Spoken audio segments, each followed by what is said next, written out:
Sede de Shalom, graça e paz. Eu sou o pastor Eliezer e este é o meu canal PR Eliezer Oficial, um canal de conteúdo bíblico para edificação da sua vida. Se inscreva aí no canal se você achar que o conteúdo desse canal é interessante para você e ative aí o sininho para que você possa receber as notificações dos vídeos, para que você não perca nenhum vídeo e possa acompanhar os estudos. Bom, nós vamos falar sobre o Anticristo, um personagem um tanto quanto enigmático, mas pelas escrituras é possível saber algumas coisas acerca dele. Tem pessoas que ficam especulando, são pessoas sensacionalistas, e há muito vem querendo nomear quem é o anticristo. Obama já foi o anticristo, Bush já foi o anticristo, agora estão dizendo que Emmanuel Macron é o anticristo. Não passa de falácia. Uma das coisas que nós vamos falar aqui é que não é possível a igreja saber quem vai ser o anticristo, um indivíduo, quem vai ser ele, porque ele só vai se manifestar depois que a igreja for tirada da face desta terra. Então, por aí, só por essa assertiva bíblica, por esse texto que Paulo diz lá em Tessalonicenses, não tem por que especular acerca de quem ele é. Mas é possível saber de onde ele vem, a sua etnia, é possível saber até a sua religião, porque ele tem um Deus em que ele vai honrar, segundo Daniel nos informa, no capítulo 11 de Daniel. E é possível saber também, não só a etnia, mas o lugar geográfico, da onde ele vem. E o que ele vai fazer e qual vai ser o seu fim, o seu destino final, porque o que está determinado para ele vai acontecer. Bom, esse nome Anticristo é João, que escreveu tanto o Apocalipse como as epístolas, como o Evangelho de João. É ele que o nomeia dessa maneira. Ninguém mais o chama de Anticristo. Apenas João, nas Escrituras, o chama de Anticristo. E foi esse termo, Anticristo, que ficou marcado, né, esse personagem. Mas ele recebe outros nomes nas Escrituras, como por exemplo, o próprio João, lá em Apocalipse 13, versículo 1, o chama de besta. Quando ele diz, a besta, e pus sobre a besta que sobe do mar, e vi subir do mar uma besta, que tinha 7 cabeças e 10 chifres, e sobre seus chifres 10 diademas, e sobre suas cabeças um nome de blasfêmia. Essa visão de João em Apocalipse, ela coaduna com a visão de Daniel capítulo 7. Eu não vou ler Daniel capítulo 7, mas é a visão dos 4 animais, representando os 4 principais impérios. Não que não houvesse outros na história, mas esses 4 impérios fazem parte de um todo. Assim como a visão da estátua de Nabucodonosor. Ela é representada na figura de um homem, porque representa os governos humanos que são dirigidos por Satã. E, da mesma forma, os 4 animais na visão de Daniel são governos humanos dirigidos por Satanás. Os animais representam a irracionalidade desses governos, e na estátua é representado a figura humana, a exaltação do homem na verdade. Porque nenhum governo do mundo tem exaltado a Deus em todos os tempos. O salmista fala, bem-aventurada a nação cujo Deus é o Senhor. Eu te pergunto, qual nação cujo Deus é o Senhor? Nesse exato momento. Nenhuma nação honra a Deus. Até mesmo Israel, como nação, está afastado de Deus. Ele também é chamado por Paulo de o iníquo, ou também o homem do pecado. Lá em 2 Tessalonicenses 2, versículo 3, ele diz assim, ninguém de maneira alguma vos engane, porque não será assim, sem que antes venha a apostasia. Eu tenho um vídeo falando sobre a grande tribulação, e eu explico essa palavra apostasia, que é uma palavra grega que não foi traduzida. Essa palavra significa literalmente afastar-se. Então algo vai ter que se afastar, é a figura do arrebatamento, para que ele se manifeste. Então vai ter que vir a apostasia, ou seja, o afastamento, para que se manifeste o homem do pecado, o filho da perdição. Então aqui Paulo chama ele de homem do pecado e filho da perdição. Em Ezequiel 38 e 39, ele é chamado de Gog. Apesar da maioria dos teólogos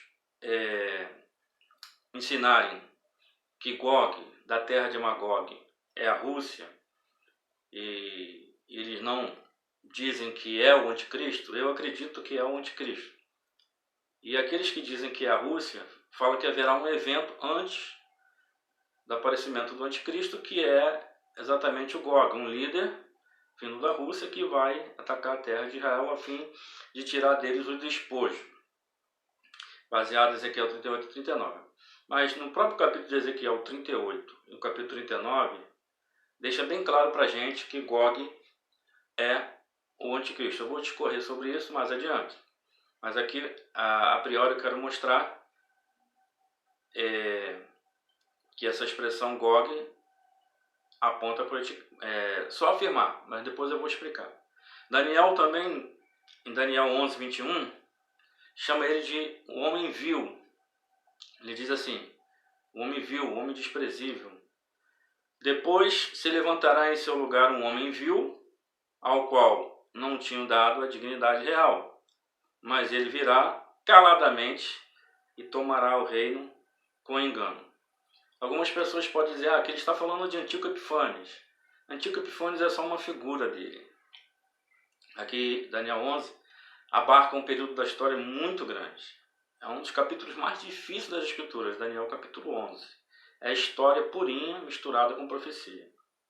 Em Daniel 7:8, ele é chamado de o chifre pequeno. Diz assim o texto: estando eu a considerar os chifres, eis que entre eles subiu um outro chifre pequeno, diante do qual 3 dos primeiros chifres foram arrancados. E eis que neste chifre havia olhos, como os de homem, e uma boca que falava grandes coisas. Lá em Apocalipse, essa boca falava blasfêmia contra o nome do Senhor e contra aqueles que habitam no céu. Então, por enquanto, só quero mostrar as nomenclaturas nas quais o anticristo, como ele é mais conhecido, é chamado nas Escrituras. Apenas algumas que eu estou mostrando, porque são variadas as maneiras da Escritura chamar esse homem. Vamos lá. Em Daniel 9:26, ele é chamado de o príncipe que há de vir.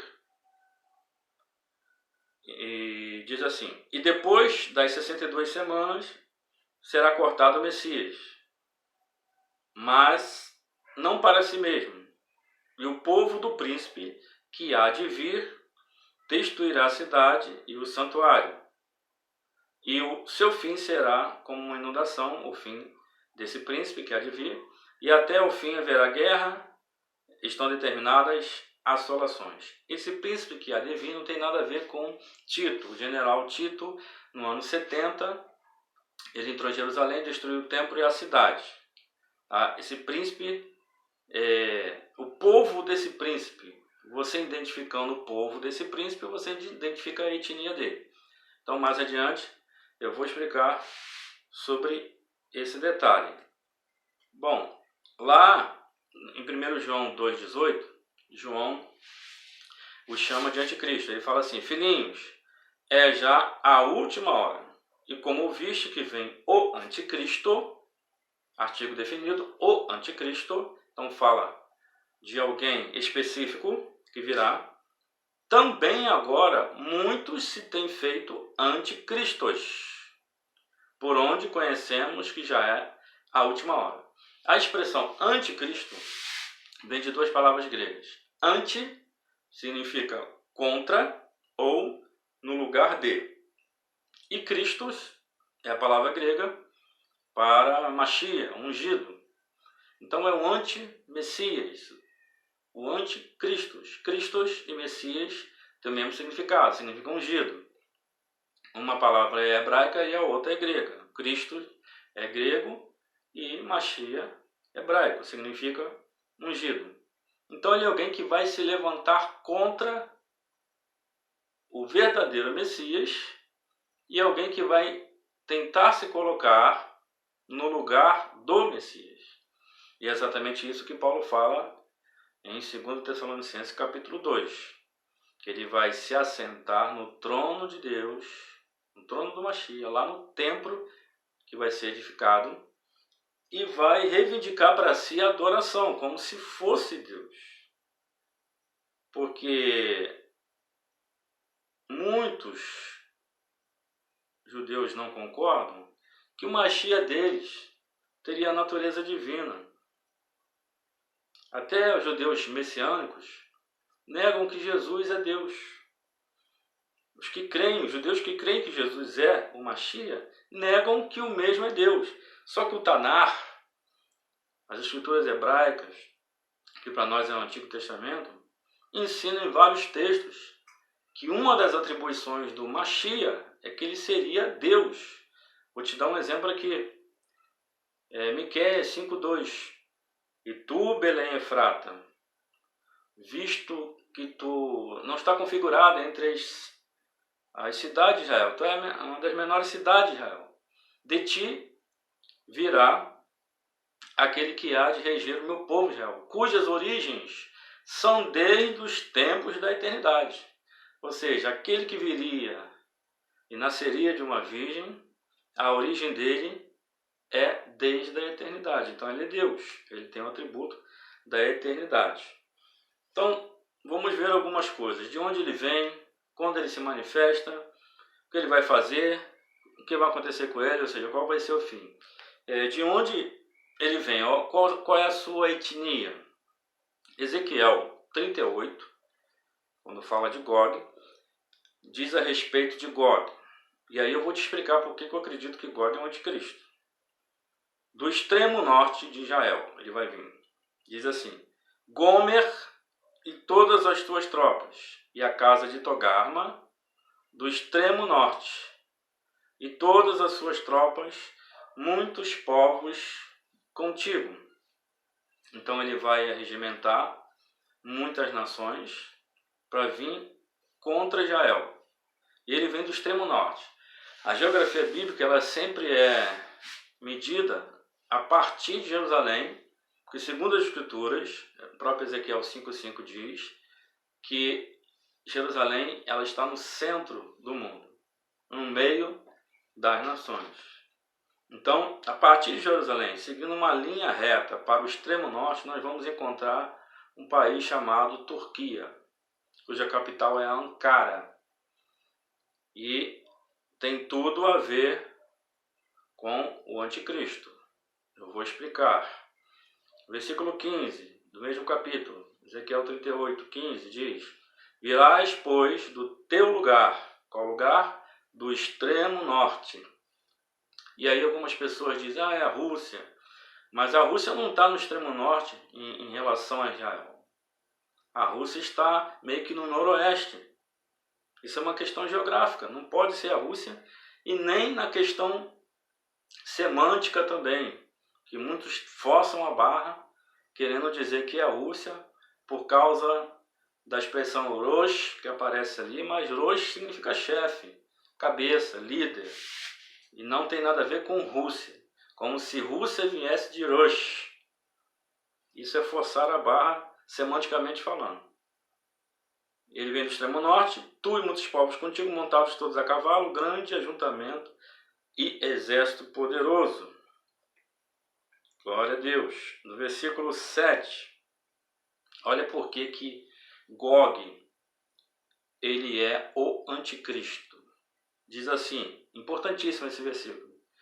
No versículo 7 e 8 do capítulo 39 de Ezequiel. E farei conhecido o meu santo nome, diz o Senhor, no meio do meu povo Israel. E nunca mais deixarei profanar o meu santo nome. Quando ele vier, Yeshua vai vir para poder então salvar Israel do cerco do anticristo. lá no finalzinho da grande tribulação. A guerra de Gog, da terra de Magog, e Magog tem a ver com a Turquia também, porque muita coisa aqui não vai dar para me explicar tudo. E o texto diz que nunca mais ele vai deixar profanar o nome dele. Ou seja, a partir de Gog, ninguém mais profana o nome do Senhor. E nós sabemos, por Apocalipse, por texto de Daniel, capítulo 7, que ele vai receber uma língua profanadora, blasfemadora contra o Senhor, o anticristo. Então, se Gog não é o anticristo, fica difícil de entender, então, Apocalipse. Agora, se Gog é o anticristo, fica bem fácil de entender Apocalipse. Porque ele é o último que vai profanar o nome do Senhor. A partir dele, do anticristo, ninguém mais profana. Então Gog é o anticristo. Porque quando ele destruir Gog, ele fala, ninguém mais vai profanar o meu nome a partir de então. E ele diz, e os gentios saberão que eu sou o Senhor, o santo em Israel. Não o santo de Israel. Como em vários outros textos aparece essa expressão. Ele é o santo de Israel? É. Mas aqui, ele é o santo em Israel, porque Yeshua descerá do céu para socorrer Israel nesse tempo contra Gog e seus exércitos, que nada mais é que um outro nome para o anticristo. Gog é o anticristo. Aleluia. E eis que vem e se cumprirá, diz o Senhor Deus. Este é o dia de que tenho falado. Ora, quando que ele falou da Rússia? Os profetas falaram constantemente sobre esse anticristo, que João nomeia de anticristo, mas Daniel chama de homem vil. E também os profetas dão outros nomes para ele, como filho de Belial. Nós temos lá Naum, chamando ele de filho de Belial. E Naum fala também de onde ele vem. Glória a Deus. Vamos lá. Em Apocalipse 13, versículos 5 e 6, o texto que eu citei, diz assim, acerca do anticristo. E foi-lhe dado uma boca para proferir grandes coisas e blasfêmias. E deu-se-lhe o poder para agir por 42 meses, ou seja, 3 anos e meio. E abriu a sua boca em blasfêmias contra Deus para blasfemar o seu nome e do seu tabernáculo, ou seja, do céu, e dos que habitam no céu. Apocalipse 13, versículos 5 e 6. Então o anticristo vai profanar, vai blasfemar, vai falar contra Deus. Xingamentos contra Deus, blasfêmias e mentiras contra Deus e contra aqueles que habitarem nesse tempo no céu. Então, Gog é o anticristo. Por quê? Porque Gog vai ser o último que vai profanar o nome do Senhor. Glória a Jesus. Diz assim, ainda Apocalipse 13, versículo 2, nós vamos ver a respeito da onde ele vem, o anticristo. E a besta que vi era semelhante ao leopardo, figura na visão de Daniel, no capítulo 7, dos animais. O leopardo é a Grécia. Então essa besta ela tem parte do leopardo. Os seus pés como os de urso. O urso é, na visão de Daniel, o reino Medo-Persa. E a sua boca como leão, Babilônia, na visão de Daniel. E o dragão, que é Satanás, deu-lhe o seu poder, o seu trono e grande poderio. Ou seja, até no tempo do anticristo, a visão de Daniel dos animais está viva, assim como da estátua. A estátua está de pé, porque esse sistema de governo satânico, humano e satânico, só será destruído quando a pedra lançada sem mão tocar os pés da estátua, na visão de Nabucodonosor, e destruir toda a estrutura. E esta pedra vai virar uma grande montanha que vai encher toda a terra. Fala do governo milenal de Cristo. Então, em Apocalipse 13, diz que Satã irá dar o seu trono, o seu poder à besta que subiu do mar, que é o anticristo, que vai ser eleito pelas nações, pela ONU das nações. Por isso, ele surge do mar. O mar ali é símbolo das nações. Quem vai eleger o anticristo vai ser a ONU. Apocalipse 2, versículo 13, diz o seguinte, eu quero unir esses dois textos, Apocalipse 13, 2 e 2, 13.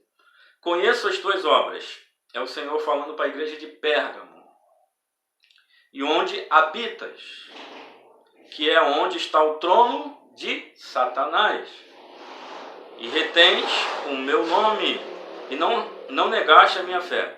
Ainda nos dias de Antipas, minha fiel testemunha, o qual foi morto entre vós, onde Satanás habita. Eles estavam em Pérgamo. Pérgamo era a cidade, hoje, na Turquia, região da Turquia, não só Pérgamo, mas todas as 7 igrejas de Apocalipse, fica na Ásia Menor, é a região da Turquia hoje, não é coincidência. Então Satã tem o seu trono na Turquia. Aqui ele está falando do Anticristo, capítulo 13. E Satã vai dar o seu poder, toda eficácia e poder para o Anticristo. E ele tem o seu trono na Turquia. O Império Turco-Otomano vai ser restaurado segundo Apocalipse. Nós vamos chegar lá. Então, Ezequiel ensina que ele vem da Turquia. Ele vai ter primeiramente seu trono instalado lá. E quando você lê a literatura apocalíptica islâmica, vamos dizer assim, tudo que eles falam do Al-Hamadi, ou simplesmente Mahdi, o iluminado, é aquilo que a Bíblia fala do anticristo. O Al-Hamadi seria o califa da 12ª dinastia de Maomé. Então ele vai ser o grande líder do mundo, ele vai vir, e com ele vai vir o profeta, que, segundo os meus estudos, vem do Irã, o profeta que vai promover o anticristo. Ele vem do Irã, segundo a própria literatura islâmica também. Então eles têm uma crença, uma espécie de Messias, né? O iluminado, que vai governar o mundo para o Islã. E o próprio Daniel ensina que ele vai mudar os tempos e a lei. Então ele vai colocar a Sharia como sendo a lei que vai reger o seu governo. A Sharia é a lei muçulmana. E vai mudar o calendário. Tem o calendário das festas bíblicas. E eles vão mudar um calendário para suas festas pagãs, islâmicas. Eu acredito que o anticristo seja um muçulmano. E tem muitas razões para isso. Então, na Turquia, a igreja de Pérgamo, lá foi transferido a adoração ao imperador para o Pérgamo, que era em Roma, foi transferido para Pérgamo. Por isso que João fala sobre o trono de Satanás ali. Mas é claro que isso é uma alusão também ao anticristo, porque vai ser dado a ele, segundo o próprio apóstolo Paulo, todo o poder e eficácia de Satanás, e ele fará sinais e prodígios de mentira, para promover a mentira. É pseudo-sinais. O falso profeta fará, na frente de todos, na frente da besta que subiu do mar, a besta que sobe da terra, que é o falso profeta, vai promover o anticristo. E vai dizer a todos, adore a besta que foi ferida com a ferida mortal, mas reviveu. Essa ferida mortal nada mais é que o fim do Império Turco-Otomano, que foi depois da Primeira Guerra Mundial. Alguns anos depois, lá no ano de 1924. A Primeira Guerra Mundial terminou lá para o ano de 1918. Lá em 1924, o Império Turco-Otomano acabou, né? Perdeu a hegemonia para o Império Britânico. E até então, eles têm a esperança de que eles possam reaver. E eles pregam, eles ensinam isso, que virá o Mahdi para trazer um reavivamento ao Império Turco-Otomano, que é o Império Islâmico, que tem a Sharia como lei. Vamos lá.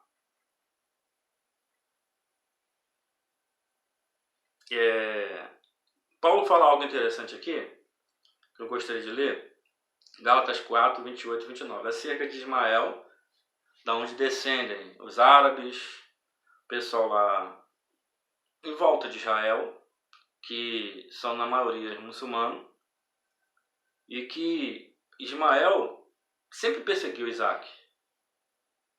Ele sempre perseguiu Isaac. E essa história ela continua ao longo das gerações. Paulo fala assim, Gálatas 4, 28 e 29. Mas nós, irmãos, somos filhos da promessa como Isaac. Isaac, da onde descendeu os judeus, os israelitas. Como então aquele que era gerado segundo a carne, que é Ismael, perseguia o que era segundo o Espírito. Assim também agora. Ele está falando, claro, dentro de um contexto dos legalistas, judaizantes, que queriam tolir a liberdade que eles tinham em Cristo. Mas eu quero pegar essa ideia que está lá em Gênesis, de que Ismael perseguia o filho da promessa que era Isaac. Então isso no decorrer de toda a história. Os descendentes de Ismael têm perseguido os descendentes de Isaac. Ou seja, o mundo muçulmano, os árabes, eles têm perseguido a fim de aniquilar Israel. Então o anticristo vai ser um muçulmano também com esse intento, com esse objetivo. Olha o que o Salmo 83 diz a respeito de uma aliança que seria feita a fim de aniquilar com a nação de Israel. E ele dá os nomes dos países que fariam essa aliança, e não é coincidência, mas todos esses países são exatamente os países da Liga Árabe, que investiram contra o Estado de Israel, fizeram guerra no dia seguinte em que Israel declarou sua independência. Exatamente esses países que ele fala aqui, claro, com outros nomes antigos, mas que a gente vai atualizar aqui. E 15 de maio de 1948, chamada Guerra da Independência, porque no dia 14, no dia anterior, Israel foi declarado nação novamente, e foi feita a declaração do primeiro-ministro de Israel, Ben-Gurion, e no dia seguinte eles atacaram Israel não tinha nenhum exército, e sofreram uma derrota vergonhosa, porque Deus interviu de maneira sobrenatural. Em 1956 também a Guerra do Canal de Suez, também perderam, e em 1967 a Guerra dos 6 Dias, e em 1973 a Guerra do Yom Kippur. Perderam todas elas. Olha o que diz o texto. É do Salmo 83, versículo 1 em diante. Ó Deus, não estejas em silêncio, não te cales, nem te aquietes, ó Deus, porque eis que os teus inimigos fazem tumulto. Aí ele vai falar quem são esses inimigos de Deus, que são inimigos da nação de Israel. Os que te odeiam levantaram a cabeça, tomaram astuto conselho contra o teu povo, contra Israel, e consultaram contra os teus escolhidos. Disseram, vinde e desarraiguemo-los para que não sejam nação. Então primeiro eles lutaram para que Israel não fosse reconhecido como nação. Como eles não conseguiram, então eles fizeram o seguinte, o texto continua. Nem haja mais memória do nome de Israel. Então tentaram aniquilar a nação, para que Israel deixasse de existir. Nos mapas árabes não existe Israel. Eles negam peremptoriamente que Israel existe. Porque esse é o intuito do anticristo e esse é o intuito dos filhos de Ismael até o final. Porque consultaram juntos e unânimes. Eles se unem contra ti. Fizeram uma aliança, a Liga Árabe. As tendas de Edom e dos ismaelitas, de Moabe e dos Hagarenos, de Gebal, de Amon, de Amaleque, da Filistia, com os moradores de Tiro. Também a Síria se juntou com eles e foram ajudar aos filhos de Ló. Então nós vamos ver quem são esses que foram citados pelo Salmo. Vamos lá. Glória a Deus.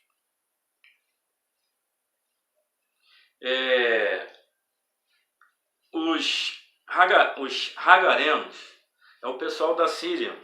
Eles ocuparam ali o território sul da Síria. Edom é o sul da Jordânia, Moabe é a região central e Amon é o norte da Jordânia. Amon e Moabe são os filhos de Ló com as suas duas filhas. Ismaelitas é a Arábia Saudita e o norte do Iêmen. Gebal é o norte do Líbano. Amaleque foi o primeiro povo a atacar Israel após Israel sair do Egito. Então Amaleque aponta para o Egito. Filistia é Gaza, da onde vem o Hamas, a faixa de Gaza, a faixa do Mediterrâneo. Né? A Síria, Ashur, é o norte do Iraque. Então, não é coincidência que todos esses povos se aliançaram para impedir com que Israel fosse reconhecido como nação. Interessante, não? Mas não conseguiram. E o anticristo, ele vem daqui, dos filhos de Ismael. Dos filhos de Ismael. Está incluído aqui. Olha o que diz Daniel 9, versículo 26. Ele diz assim. Esse texto fala da destruição da cidade de Jerusalém após a vinda do Messias. E que o príncipe que havia de vir viria desse povo. Um povo que supostamente as pessoas pensam foram romanos. O que aconteceu ali? No ano 15 da nossa era, 15 depois de Jesus, o Império Romano, eles criaram uma lei permitindo que todas as pessoas dos povos dominados que quisessem servir nas forças militares de Roma poderiam servir, tendo seu soldo, e ainda ganhariam a cidadania romana. Eles poderiam ser de etnias diferentes, mas tendo a cidadania romana. Então, muito desses que eu citei aqui no Salmo 83, da Síria, do Líbano, da Turquia, do Egito, de vários lugares em volta de Israel, se alistaram, porque tinham o privilégio de receber seu soldo, de participar das festas das orgias romanas, e tendo a cidadania romana, eles teriam esse privilégio. Então, muitos tinham cidadania romana. E a partir daí, quem prestou serviços significativos para Roma, seus filhos também teriam direito à cidadania romana. Se não, do contrário, teriam que comprar por um alto preço, né? Como foi o caso daquele oficial que diz para Paulo, quando Paulo alega que ele é cidadão romano, e ele fala que ele comprou por um bom preço, e Paulo diz que ele é de nascença. Então, provavelmente, o pai de Paulo prestou algum serviço militar para Roma, por isso Paulo ganhou a cidadania romana desde nascença. Então, existe o testemunho de alguns historiadores, como Flávio Joséfo, o historiador Tácito também, que viveram por aquela época ali da destruição do templo. Inclusive, o Flávio Joséfo estava presente junto com Tito na destruição do templo. E eles falam como foram as legiões de soldados que destruíram a cidade. E não foram os romanos. Tito era romano. Inclusive, Joséfo diz, na história dos judeus, né, na guerra, no livro da Guerra dos Judeus, que Tito tentou impedir, mas ele não pôde fazer nada por causa do frenesi daqueles inimigos de Israel que viram a oportunidade de destruir Israel. Então eles dizem que foram a 5ª Companhia da Macedônia, ou seja, da Grécia, a 10ª Legião Fretense e a 15ª Apolinásias da Síria, a 18ª Legião do Egito, a 3ª Gálica da Síria, a 12ª Fulminata da Ásia Menor, que é a Turquia. Então veja bem, todos os países muçulmanos. E o texto de Daniel diz que o povo do príncipe que há de vir destruirá a cidade. Ou seja, o príncipe que há de vir é o anticristo. Identificando quem é o povo, identifica a etnia do anticristo. de que povo ele vem, não cidadania, porque a palavra povo ali é etnia, e não cidadania, em Daniel 9:26. Então o povo quem é? Esse povo aqui, que segundo a própria história, nega que foram os romanos, mas foram essas legiões que vieram ao redor de Israel, que eram soldados romanos, mas de outras etnias. Não tinha apenas a cidadania romana, mas não tinha a etnia romana. Eles eram sírios, egípcios, turcos, vieram dessas regiões, ou seja, os filhos de Ismael vieram e atacaram Jerusalém e destruíram o templo. E Daniel identifica, olha para o povo, porque o príncipe deste povo que há de vir, ele é o anticristo. Então o anticristo vem dos filhos de Ismael, que são muçulmanos hoje. Os árabes, egípcios, turcos, libaneses, sírios, são muçulmanos. Todos muçulmanos. Olha uma coisa que Jesus falou, que é um pensamento muçulmano. Em João 16:2. Evangelho de João 16, versículo 2. Expulsar-vos-ão das sinagogas, falando para os judeus. Vem mesma hora em que qualquer que vos matar cuidará fazendo serviço a Deus. Não é o que a lei muçulmana prega? Eles estão agradando a Alá, se matarem judeus. Judeus são infiéis. E todos aqueles que não são muçulmanos são infiéis. Então eles pregam a jihad, a guerra santa. Eles pregam não o suicídio. Para a gente é o suicídio. Mas para eles são mártires por uma causa maior. É nisso que eles acreditam. É diabólico, mas é nisso que eles acreditam. E é por isso que eles morrem. Glória a Jesus. Apocalipse fala do Império Romano redivivo. Diz assim, Apocalipse 17, versículo 7 a 11. E o anjo me disse, por que te admiras? Eu te direi o mistério da mulher e da besta que atrás, a qual tem 7 cabeças e 10 chifres. A mesma visão de João capítulo 13, só que aqui é uma mulher. No 13 é uma besta.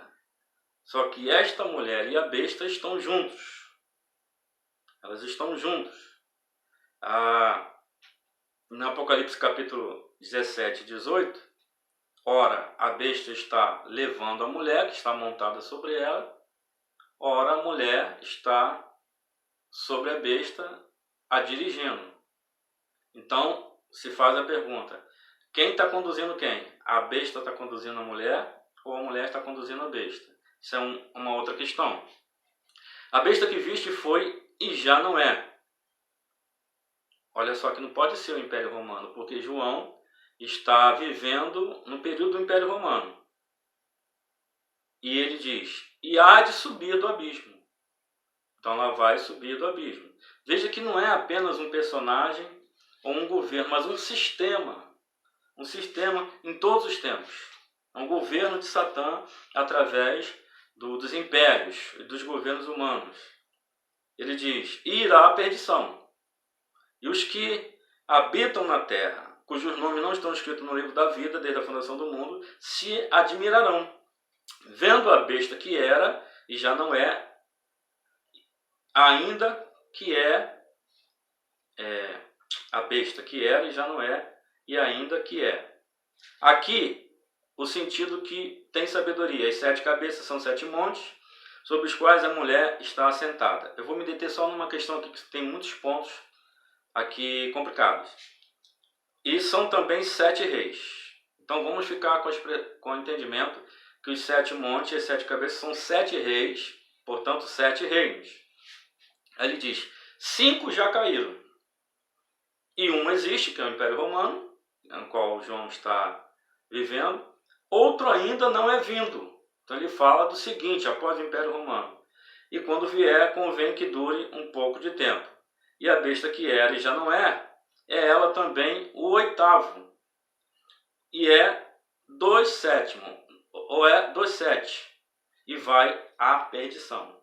Olha que interessante.